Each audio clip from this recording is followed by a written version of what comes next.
Kata Imam Ibnu Qayyim Al-Jauziyah, di antara sebab mengapa Allah Ta'ala mengirim musibah, supaya manusia itu merendahkan diri kepada Allah, supaya dia lebih fokus. Karena kalau tidak, dengan segala kemuliaan, kehormatan, jabatan, harta, kedudukan, popularitas, manusia ini menjadi lupa kepada Allah Subhanahu wa ta'ala. Jadi supaya dia lebih khusyuk sholatnya, supaya lebih lama sujudnya, supaya lebih fokus pikirannya, itulah mengapa Allah Subhanahu wa ta'ala menguji. Begitu juga dengan pelajar, dibuat dia ujian supaya lebih fokus. Bil imtihani, dengan ujian, yukramul mar'u au yuhanu, dia akan mulia atau dihinakan. Sehingga manusia ini ketika dia berada dalam dua posisi pilihan, kira-kira dimuliakan atau dihinakan, biasanya dia lebih fokus. Kalau tidak, dia akan merasa sesuatu itu biasa-biasa saja. Maka dibuat sesuatu membuat dia menjadi luar biasa. Saya sedang berada di tengah mahasiswa, di tengah orang-orang yang memang dibuat Allah Subhanahu wa ta'ala fokus menulis skripsi, menulis tesis, menulis disertasi. Tapi dalam Islam, pendidikan itu tidak dibatasi oleh usia dan jenjang tingkatan. Maka dalam Islam tidak ada batasan S1 22 tahun, S2 24, S3 27, tidak ada. Dalam Islam diajarkan utlubil ilma minal mahdi ilal lahdi, bukan hadis Nabi. Utlubil ilma minal mahdi ilal lahdi adalah kata-kata hikmah, bisa ditemukan dalam tafsir An-Naisaburi. Jadi kalau ada orang mengatakan qala Rasulullah sallallahu alaihi wasallam utlubil ilma minal mahdi ilal lahdi, berarti dia sudah booking satu tempat. Man kadzdzaba alayya muta'ammidan falyatabawwa maq'adahu minan nar. Walaupun kata-kata itu baik, tapi kalau tidak dari Nabi sallallahu alaihi wasallam, maka sesungguhnya falyatabawwa, siapkanlah maq'adahu minan nar. Begitulah pentingnya setelah manusia ini fokus, lalu dia mengerti apa yang dia bicarakan. Apakah yang dia bicarakan itu ayat Al-Quran, hadis Nabi, atau kata-kata hikmah, atau kaedah fikih, atau usul fikih, supaya dia mengerti. Jangan sampai semua yang baik dia nisbatkan ke Nabi Sallallahu Alaihi Wasallam, karena tidak semua kata-kata baik dengan niat yang baik dinisbatkan kepada orang yang baik, lalu kemudian dia menjadi suatu kebaikan. Karena ada kode etiknya, ada kaedahnya. Dengan kaedah itulah manusia bisa dibedakan mana orang yang sekedar berniat baik, mana orang yang benar-benar baik. Karena kalau hanya sekedar berniat baik, maka hadis Al-Bazinjan Syifa'un min kulli da', sesungguhnya motivasinya baik. Pertama, niat orang itu supaya pedagang terung jualannya laku, itu kan baik. Lalu kemudian orang makan sayur-sayuran, baik. Tapi ketika itu dinisbatkan ke Nabi Sallallahu Alaihi Wasallam, maka sesungguhnya perbuatan itu adalah perbuatan kepalsuan, bohong, dusta. Maka dibuatlah satu kaedah. Dengan kaedah itu orang bisa membedakan, oh ini tidak ada dasarnya. Jadi kalau ulama hadis mengatakan la aslalahu, berarti kata la aslalahu la sanadalahu, tidak ada sanadnya. Kalau tidak ada sanadnya berarti tidak hadis. karena syarat dia menjadi hadis mesti bersanad.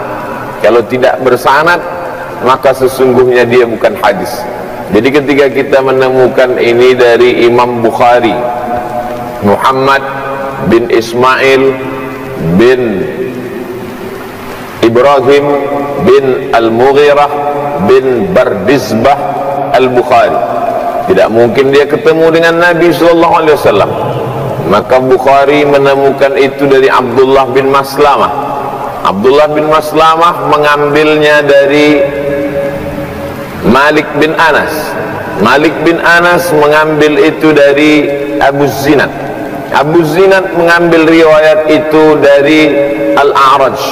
Al-A'raj mengambil riwayat itu dari Abu Hurairah. Abu Hurairah mengambil riwayat itu dari Nabi Muhammad sallallahu alaihi wasallam. Lagi-lagi orang mesti fokus, mesti ada apa yang disebut dengan spesialisasi. Jadi sebenarnya yang punya kekhususan atau disebut dengan takhassus, spesialisasi dalam Islam, awal-awal kehidupan dunia ilmiah itu adalah Islam.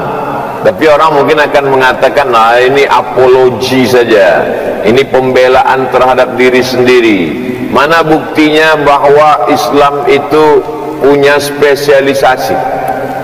Dalam Islam tidak ada orang ini tahu segala sesuatu, pasti dia punya kelebihan di satu bidang. Misalnya Imam Muhammad bin Idris Asy-Syafi'i meninggal tahun 204. Dia lebih populer dalam bidang fiqih. Lalu kemudian Imam Abdul Hasan Al-Asy'ari, dia lebih populer dalam bidang akidah. Sedangkan Imam Junaid Al-Baghdadi, Imam Abu Hamid Al-Ghazali, Imam Al-Qushairi, maka mereka lebih fokus dalam bidang akhlak, dalam bidang tazkiyatun nafs. Walaupun secara umum mereka ahli. Imam Syafi'i ahli juga dalam bidang akidah, ahli juga dalam bidang tazkiyatun nafs, dalam bidang ilmu suluk, ilmu perilaku perbuatan. Tapi dia punya spesialisasi. Tidak ada manusia yang mengetahui segala sesuatu. Yang mengetahui segala sesuatu adalah Allah, wa huwa ala kulli syai'in qadir. Jadi kalau ada manusia mengatakan tahu segala sesuatu, maka muncul istilah man takallama fi ghairi fannihi ata bil ajaib. Siapa yang bicara bukan pada bidangnya, maka ngomongnya ajaib-ajaib. Muncul ajaib-ajaib yang tidak pernah dibicarakan orang lain. Begitulah pentingnya ikhtisas, spesialisasi, karena keterbatasan manusia. Hari ini kita melihat dalam dunia medis kedokteran ada orang yang spesialis, ada dokter umum. Nanti di dokter umum ini dia kuliah lagi, kemudian spesialis di bidang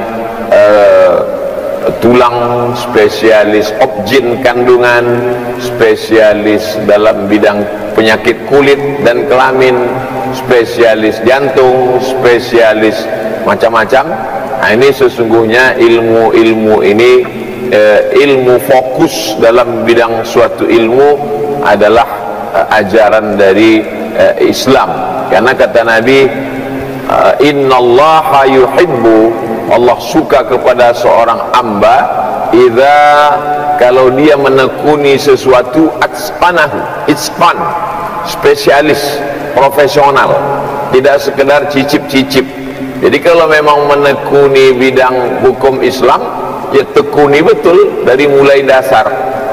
Fikih Syafi'i dulu, dari awal, dari matan takrib, setelah matan takrib kemudian naik ke Fathul Qarib, dari Fathul Qarib naik lagi sampai ke I'anatul Talibin, dari I'anah lalu kemudian mazhab Syafi'i ini direvisi oleh Imam Nawawi, meninggal tahun 676. Maka Imam Nawawi 676 dari Imam Syafi'i 204. 204 ke 676 lebih kurang 400 tahun. Tentunya fikih Syafi'i itu besar sekali. semua orang bisa berbicara menurut dia, qala fulan wa qala fulan. Datang Imam Syafi'i, datang Imam Nawawi, dia revisi mazhab ini. Maka kalau kita mau mencari mazhab Syafi'i lengkap dengan kaedahnya, lengkap dengan dalil-dalilnya, dengan perkembangan zaman yang luar biasa, kita tidak membuka kitab karena kitab adalah Imam Syafi'i dengan riwayat murid-muridnya, Imam Rabi', Imam Al-Muzani, Imam Al-Buaiti, periwayat dari Imam Syafi'i. Tapi kalau kita mau mazhab Syafi'i yang utuh dengan imam-imamnya, maka sesungguhnya kitab-kitab Imam Nawawi yang terangkum dalam kitab Al-Majmu' Syarah Muhadzab, atau kitab Raudatul Talibin wa Umdatul Muftin, setelah matang dalam mazhab Syafi'i ini, barulah kemudian kita belajar mazhab yang lain, mazhab Abu Hanifah, Imam Hanafi, yang lebih dikenal dengan kecenderungannya ahlur ra'yi, kaum rasionalitas, atau kemudian selanjutnya mazhab yang lebih mengedepankan pada asar atau hadis, yaitu mazhab Imam Malik bin Anas, meninggal tahun 179 Hijrah. Lalu kemudian kedua aliran yang bertolak belakang, madrasah ahli hadis Madinah Imam Malik, madrasah ahli ra'yi Kufah Imam Hanafi. Kedua aliran ini dikombinasikan oleh Imam Syafi'i, karena Imam Syafi'i menguasai dua aliran ahli hadis. Dia digelar dengan Nasirus Sunnah. Dia juga adalah pakar dalam bidang ahlur ra'yi, karena usul fiqih itu mesin pembuat hukum, halal, haram, makruh, mubah, sunan muakkad, itu produknya. Prosesnya bagaimana dia bisa menjadi halal, bagaimana dia bisa menjadi makruh, bagaimana dia bisa menjadi sunat. Mesin pencetaknya usul fiqih, kitab yang paling tua ditulis oleh Imam Muhammad bin Idris Asy-Syafi'i. Dia panggil muridnya namanya Rabi' Al-Muradi, wahai Rabi', ta'al. Lalu kemudian Rabi' menuliskan imla yang diimlakan oleh Imam Syafi'i, uktub ma kharaja minhu, tulis semua yang keluar dari mulutku. Lalu kemudian Imam Rabi' Al-Muradi menulis Ar-Risalah, aku akan menuliskan risalah, tulislah wahai Rabi'. Imam Rabi' menulis Ar-Risalah itu, jadilah kitab Ar-Risalah, 300 halaman lebih kurang dalam bentuk edisi cetak, diungkapkan Imam Syafi'i, ditulis langsung oleh Imam Rabi' Al-Muradi, tanpa melihat Al-Quran, tanpa melihat hadis, tanpa melihat, semuanya adalah ilham yang diberikan Allah karena kecerdasan Imam Syafi'i. Lalu kemudian datang Imam Ahmad bin Hanbal, meninggal tahun 241 Hijrah, dengan kitab fikihnya Al-Musnad, yang merupakan kitab hadis terbesar. Satu riwayat menyebut 30.000, yang satu lagi menyebut 40.000. Kedua riwayat ini tidak perlu dipertentangkan karena cara menghitungnya. Yang satu menghitungnya lewat hadis-hadis yang potongan tengahnya dia hitung juga, yang satu lagi dia hitung dengan cara yang lain, tapi berkisar antara 40 sampai 30.000. Maka dua madrasah ini berkembang, lalu kemudian menjadi 4 mazhab besar.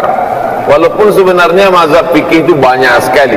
Ada mazhab Ibnu Abi Layla, ada mazhab Sufyan Ats-Tsauri, ada mazhab Sufyan Ibnu Uyainah, ada mazhab Imam Al-Auza'i, ada mazhab Imam Al-Laits bin Sa'ad. Bahkan dikatakan Imam Laits itu lebih faqih daripada Imam Malik. Kana Al-Laits afqah min Malik.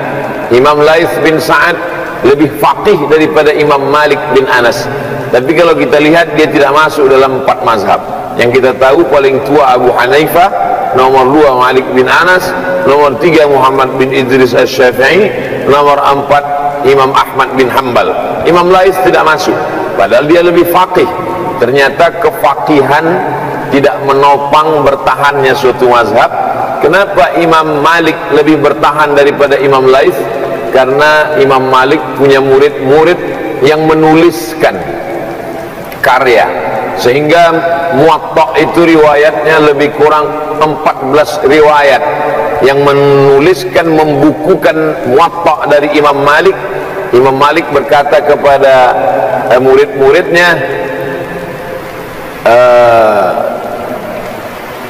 aradtu kitabi hadza ala 70 min fuqaha'il Madinah. Aku sudah presentasikan kitab Muwatta ini kepada 70 dari ahli fikih Madinah. Kulluhum wata'uni fasammaituhu Muwatta'a. Semuanya setuju dengan isi kitab ini, maka kunamakan kitab ini Muwatta. Seolah-olah dia berkata, kulluhum wafaquni fasammaituhu Muwafaqah. Semuanya setuju dengan isi buku ini. Berbeda dengan orang sekarang, dia tulis, dia copy, dia post, dia edit, dia cetak, dia jual, dia akui sendiri. Sedangkan Imam Malik tidak demikian. Dia presentasikan dulu. Man kataba, man allafa kitaban faqad arada aqlahu 'alan nas. Siapa yang menulis suatu buku, siapa yang mempresentasikan isi kepalanya, sesungguhnya dia sedang memperlihatkan isi kepalanya. Man allafa kitaban faqad arada aqlahu 'alan nas. Siapa yang menulis buku, dia sedang mempresentasikan isi kepalanya. Jadi kalau ada seorang yang berilmu tapi tidak pernah dikritik orang karena tidak pernah mempresentasikan isi kepalanya, sama dengan orang yang mengatakan saya tidak pernah salah tajwid dalam membaca Quran karena memang tidak pernah baca Quran bersuara. Namanya edisi silent. Jadi menulislah supaya orang di masa akan datang tahu bahwa kau pernah hidup di masa lalu. Berapa banyak orang yang kita tidak kenal kuburnya, tapi kita kenal orangnya karena masa lalunya dengan buku-buku yang luar biasa. Dan ini memerlukan fokus yang tingkat tinggi.